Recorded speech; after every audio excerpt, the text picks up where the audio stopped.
Hey everybody, welcome to the channel. So today I am giving the Ford Ecoboost another chance. I've not driven one of these since I actually owned one. I think we all know the experience that I've had with mine. This is definitely a newer model. It's a 2017. There are some upgrades to this truck that has addressed the issues that I had with mine. First of all, there are louvers inside the grill here over the intercooler, so if it starts condensating, those louvers can shut and make the intercooler run hotter, which will eliminate that condensation, and you should not have the same problems that I had with mine. That is the biggest upgrade to this truck in my opinion, because that is the biggest safety risk that these trucks had in my opinion.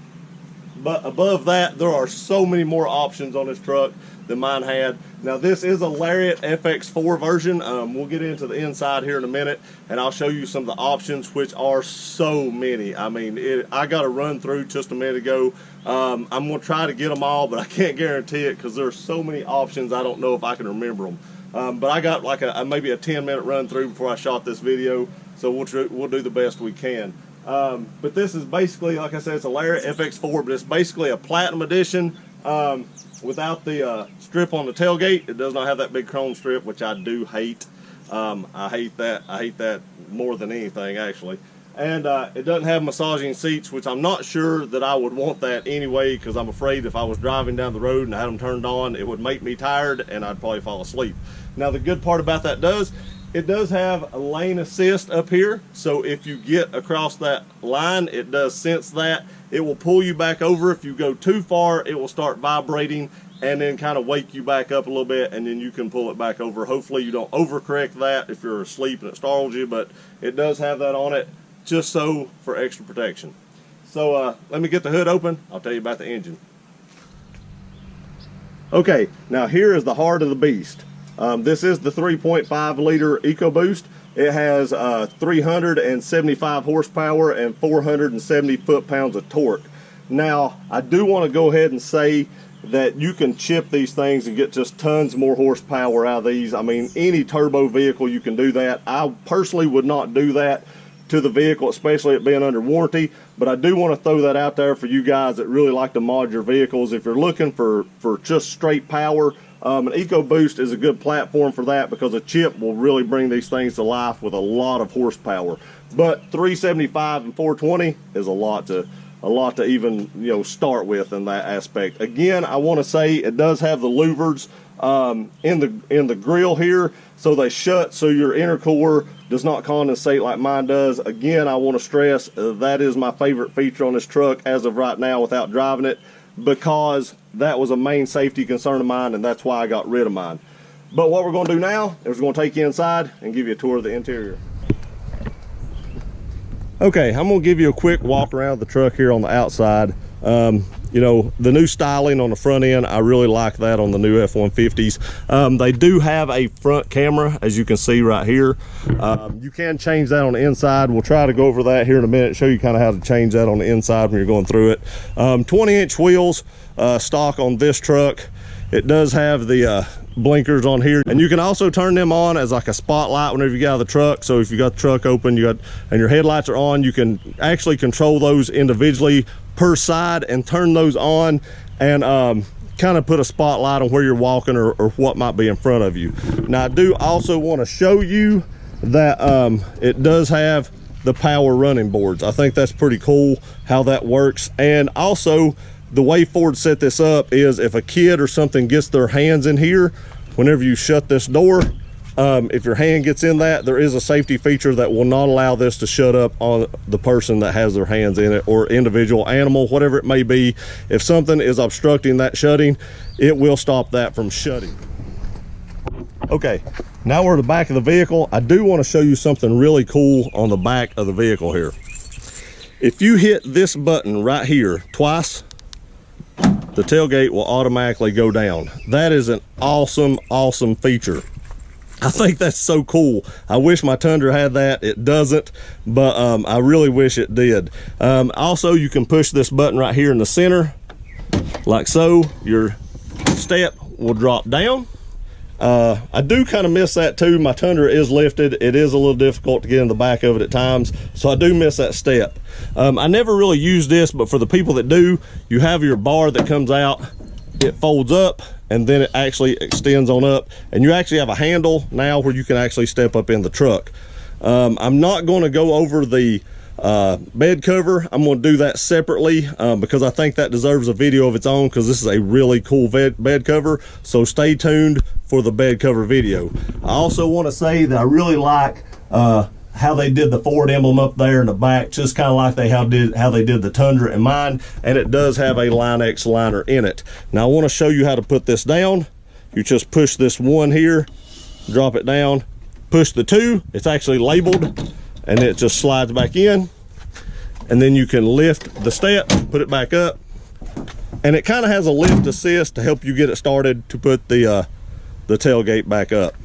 The chrome exhaust tip, it is the FX4, as you can see right there, and then he did put a short antenna on that. I have a video up, or fixing to come up, about short antennas. I put one on my Tundra. I'm not going to do a review on that, not going to let the cat out of the bag. I'll tell you how that works here in the mountains whenever we get to that. Another thing I like about this truck that the Tundra does not have, and that is when you touch the door, it unlocks. You don't have to get your key out of your pocket. I think that's a really cool feature. I really like that feature, and it just makes things a lot more convenient than having to dig for your keys all the time. Let's get up in the truck and I'll show you some features. Okay, so starting out, it does have the ability to have memory seats, and it has your door locks and all your power mirrors and windows and stuff like that in the door, just like all other vehicles do. But I do want to show you those features. And then here's your headlight controls, and like I said before, if the headlights are on and it's dark and you've got your doors open, you can use these two buttons right here to control those lights on the mirrors that I was talking about earlier. Now we get to the steering wheel controls right here. As you can see, it has all your controls for your from your radio all the way to your cell phone right here where you answer phone calls. There's tons of menus on this truck. I do want to show you, it does have the push button start, and it fires right up. So you can see the Ford coming up, you can see the radio coming up here. There are all kinds of menus right here that you can just go through. You have your My View, your trip and fuel, so it has all your info there. It has your truck info for your digital speed, tire pressure, which I do love tire pressure on vehicles. My Tundra doesn't have that, I wish it did. Engine information, my key status, has towing information, off-road information for power distribution, and then it has different settings. There's just tons of options on this truck, and I'm not going to go through them all because this video would be very lengthy if I started going through all these options right there. As you can see, the truck has 14,943 miles, so it is still a brand new truck. Now if we transition over here, you have your four-wheel drive. Now I do believe the Lariats are one of the only ones that come with the four-wheel automatic. Like the XLTs and stuff just come with 2 high, 4 high, and 4 low. Now this does have the ability to make this like a positive rear end, like a live axle. You just have to pull this out and then it makes it like a solid axle. Also, it has the trailer backup assist here, whereas when you're backing up to a trailer, you can turn this on by pushing this button. Of course, in the rear view right here, it'll show the trailer, and then you just control the truck by turning this dial, and when you let go, it'll actually back up straight on its own, but you control, you know, the gas and the brake still. It doesn't do it all totally, it's not totally autonomous, but you do control the steering right here. And the cool thing is, my buddy told me that the steering wheel actually moves with the little knob here. I don't know why I would thought it didn't, but it does, just in case you were wondering. Now you have like your climate controls here, your heated and air conditioned seats, and then your radio controls up here, which we're not going to play the radio for reasons of, you know, I can't do that on YouTube. It's copyright. That's what I'm trying to say. And then it has your auto start stop off and on, your different camera modes right here. This shows you your front end. It does have the 4-way camera top down view. I think that is pretty awesome. I really wish the Tundra had that. I don't know how much I'd use it, but I think it's pretty cool.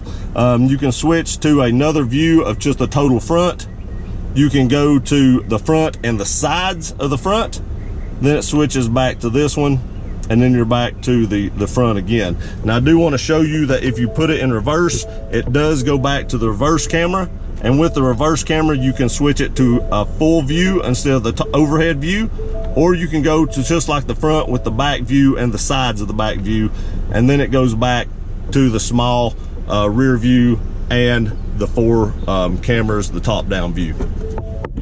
You also have you know, your adapters over here. I do miss this in my F150. I miss it in my Tundra actually. My F150 had outlets. It had one in the back. I do miss these. I think that's pretty cool. And then you have your 12-volt adapter, and then you have your USB ports right down here, if you can see that.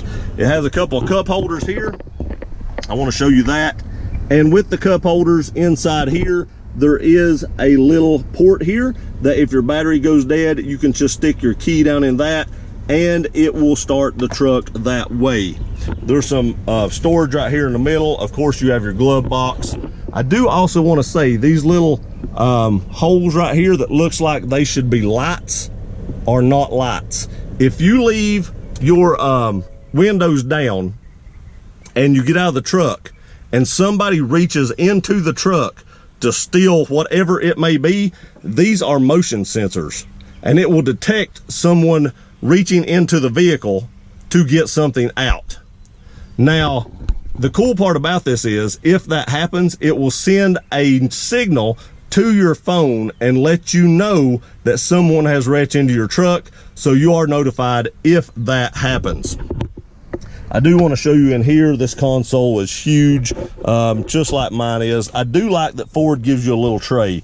The Tundras don't come with these trays. Maybe the TRD Pros might, but the normal ones don't, and I think it's pretty cool that they do include that in this.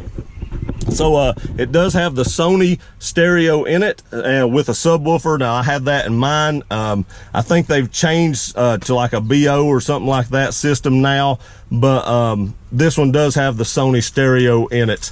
Now there are some controls up here that we will go over here in just a minute, but I want to take you to the back and show you the back seats of the truck before we do that.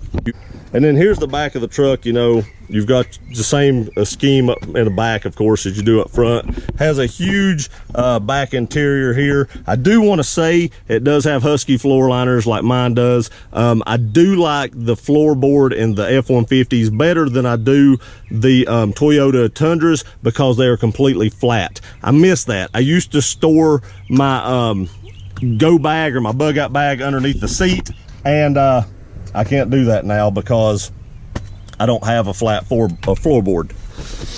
Now in the back here, you will notice that there is another 12-volt adapter. It does have heated seats in the back, which is really cool. It has rear air. It also has USB ports and like a regular plug-in on the inside, like an AC plug. And if you want to look back here, it does have the rear sliding glass. Now we're going to go back up front and I'm going to show you one of the really cool features of this vehicle. Okay, we're back in the truck. Now what I want to show you in the truck is actually this. It has the panoramic roof. That is so cool. I love it. I love sunroofs. I very rarely buy vehicles without sunroof. My Mustang does not have a sunroof, but very rarely do I buy a vehicle without a sunroof. I want to show you how that works. So you have to start the truck, push the button. Then there is a button right here with an arrow. You push that, it starts going back. Now it will only go halfway back and stop. What you will do then is push this button again and it will take it the rest of the way back. And then you have your complete sunroof, panoramic roof view completely opened. Now to work the sunroof, you have buttons right here. This will tilt it. This will take it back, and this will put it back forward. Now, if you push the back button, it will open the sunroof, as you can see, and it will open it to kind of like a certain point right there. You can actually push this button again, and it will take it on back just a little bit further in case you want to open just a little bit more. Now, to shut it, just push the button again, And of course, it shuts all the way. To shut the panoramic roof, you hit this button right here, and it will shut it to the halfway point again. Then you push this button again, and it will shut it the rest of the way. How cool is that? That is just pretty freaking cool. There is a little bit of storage up here. There's storage all over this truck. It just has storage everywhere. So what we're going to do now is I'm going to hook you up and I'm going to take you down the road and give you my impressions of driving the newer model Ecoboost. Okay, everybody, we're going to go down the road. We're pulling out. Holy crap. I want to say, God, when it hit that next gear, we're at 60. I mean, we're already at 60 mile an hour. I mean, that's pretty amazing. I've said it before. I know the Tundra guys are going to be mad. This engine has way more power and torque than the Tundra's got. Even with tow haul mode or whatever it may be, this engine is more stout than the 5.7 in my Tundra. And I said that about my other Ecoboost that I owned, and this is an upgraded version. It even has more horsepower and torque than mine had. I also want to say that this truck rides better than my truck. Now, my truck is lifted. It's got a 3-inch lift. It probably has a little more aggressive tire on it, but just the ride of this vehicle is awesome. Now, I will say this, it does have good handling, but I've got to stick with my Tundra on this. That is one thing that Tundra excels, or Toyota in general excels in any other vehicle I've ever driven, is in handling. I'm not saying the handling's bad on this or the steering is bad on this. It's just the Tundra's is a little bit easier. And some people don't like that because it is so easy to turn the wheel. They prefer it to be a little bit tighter. This is a very close second to that, and that actually says a lot for this truck. The vision in this truck, you can see for days. There's not a lot of blind spots. There's a pillar on the side here that is a slight blind spot. I could see how if you was pulling out somewhere, if a car was in that pillar, but that's all 4-wheel drive trucks. My Tundra does it, my F-150's done it, my dad's Silverado has it. That's just something you're going to have to deal with if you get a 4-wheel drive truck, because they have to make a pillar there for the back door. I mean, that's just the way it is. It does have a 10-speed transmission in it. Now, I want to say thank you to my buddy Paul. He is the one that tended the windows. I don't know if that video will be up before this one, but he also let us review him tinting the windows on my Mustang. And I do want to thank him for letting us drive this truck and review this truck. Now, that being said, he tows stuff with this truck. He tows, you know, a boat with it, a camper with it, and stuff like that. And he's never had any issues out of this truck, you know, pretty much whatsoever. And, you know, I think that really goes back to the fact that they put those louvers on the intercooler to where they shut when it starts to get to the point where it could condensate.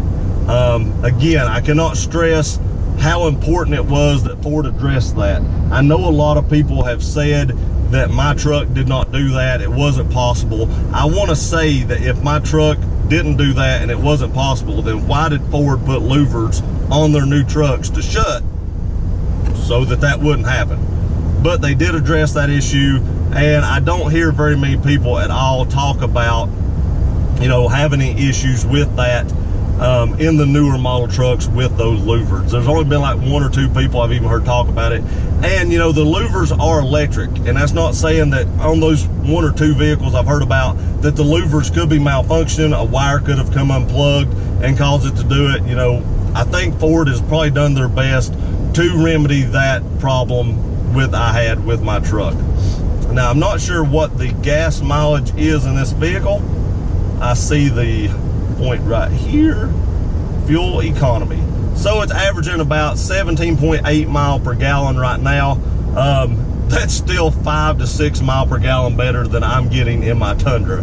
And this thing is faster and has more power. And that includes towing his camper with it also. So 17.8 is an average total of everything he's done with it. That's pretty amazing, actually, I would like to say, because there's no way that I could put a camper behind my Tundra and get anywhere near 17.8 miles to the gallon. There's just no way. Now, I do run a bigger tire on my Tundra, and that does hurt it a little bit, but there's still no way I'm going to get anywhere close to that kind of gas mileage in my Tundra. The air conditioned seats are pretty amazing in this. I have them on right now, and my butt's pretty cool, I have to say. It's pretty cool. So that works great. Now in mine, I had a little issue with that, but this one, no issue at all. It works perfectly just as designed. Again, I want to say that the power in this truck, it just pulls you back in the seat. It's just amazing. The Tundra does run good, but I will always say that this F150 Ecoboost is stronger. Now, I do want to say that my buddy Paul is holding the camera. I love this truck. I still do not trust Ford. I wanted to throw that in there. It's not that I don't trust Ford. I'm not of the problems I had in my Ecoboost, I don't trust the Ecoboost engine. He's not had any problems. Tons of people's not had any problems. But when you've been bit as hard as I got bit, it's hard to put that trust back in it. And I'm not against Fords. You all know I own a Roush Mustang. I do love the design of the Ford truck. It is one of my favorite truck designs that there is out there. If I knew right now that I could go buy another F-150 and it would go 200,000 miles and not have, you know, very minimal issues, kind of like what my Tundra's had, just something small here, something small there, it wouldn't bother me at all to go out and buy another one, because I do love the design. It has basically the same amount of room on the interior that my Tundra has, but and it rides better. But there's just nothing that will guarantee me that I won't have those problems again. I do love this truck, don't get me wrong. I love the power that's in this truck. It's just so fun to drive. And if you're looking to buy an F-150, the Ecoboost is definitely a fun truck to drive, like I said. And they have addressed the issues. Has the truck been out long enough to see if those issues have fully remedied the problem? I'm not sure. You know, they've been out 3 or 4 years now with that remedy, but time will tell. But for this truck, 0 issues, 2 thumbs up. Okay, everybody, I'm gonna get turned around up here. I'm gonna throw this in at the end, not as like a blooper, but as like just something fun. When we turned the camera off, Paul showed me how to turn on sport mode. So we're in sport mode right now. We're gonna get turned around and we're gonna have a little fun.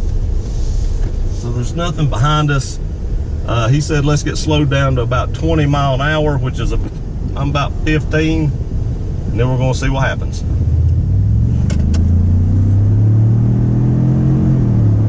God, that thing pulls like crazy. We are already at 80 mile an hour from 20.